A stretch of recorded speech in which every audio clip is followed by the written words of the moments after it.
પ્રધાનજી ઠક્કર અને રાજબાઈમાં જલારામ બાપાને આજ્ઞા કરી કે દીકરા તું હવે પરણી જા, તારી ઉંમર થઈ. અને એ સમયમાં બહુ વહેલા લગ્ન થઈ જતા, વેરી યંગ એજમાં પરણાવી દેતા.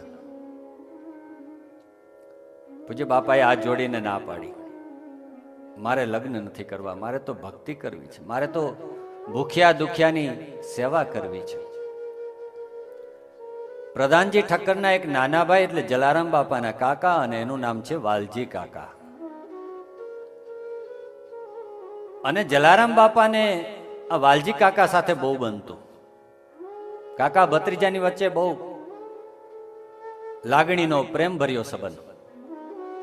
વાલજી કાકા હંમેશા જલારામ બાપાને એક દીકરાની જેમ જોતા અને રાખતા.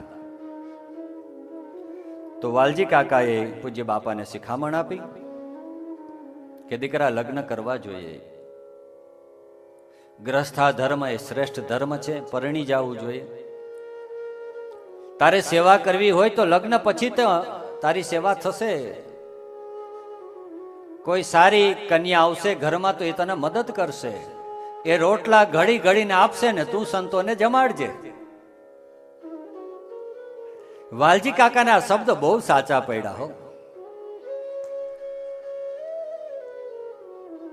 વાલજી કાકાએ કીધું કે જલારામ તારા ઉપર રામની કૃપા છે, રામના આશીર્વાદ છે. રામ તને એવું પાત્ર સાથે ભેટો કરાવશે ને કે જે તારી ભક્તિમાં બાધક નહીં હોય પણ તારી ભક્તિમાં સાધક હશે, તને હેલ્પ કરશે. ભગવાન રામના બ્લેસિંગ્સથી તારા જીવનમાં એવી કન્યા આવશે, એવી પત્ની આવશે કે એ તને રોકશે નહીં પણ તને મદદ કરશે, એવું મને લાગે છે. જો ભક્તિ માર્ગમાં આપણા પરિવારમાંથી ઘણી વખત કોઈ બાધક બને ને કોઈ સાધક બને. બાધક એટલે who want to stop you and સાધક means who want to help you. So વીરબાઈમાં never stop Jalaram બાપા. She always helped જલારામ બાપા. તો વાલજી કાકાએ જ્યારે એ એડવાઇસ આપી જલારામ બાપાને, જલારામ બાપા તૈયાર થયા કે તમારી ઈચ્છા હોય તો હું લગ્ન કરવા માટે, પરણવા માટે તૈયાર છું.